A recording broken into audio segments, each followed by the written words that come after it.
Kasi ang the best na nga talaga yung nagpapahabol, yung nakikipagrelasyon.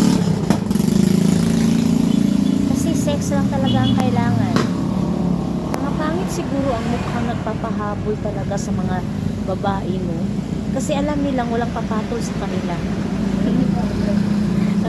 Kaya sila nagpapahabol, kaya sila pumapatol sa isang relasyon kahit hindi nila mahal. Kasi ang sex life din, kailangan talagang mahal mo.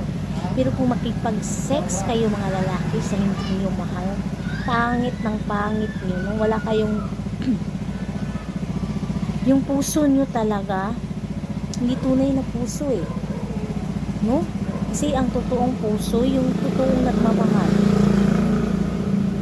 Hindi kayo tunay eh. No? Kayo ang tanga. Pumasok kayo sa isang relasyon, hindi niyo mahal, tapos pag mabuntis, ay problema. Sasabihin naman ninyo na talagang ganun kayo kasi guy na guy, lalaking lalaki. Kasi ang tunay na lalaki, tunay magmamahal.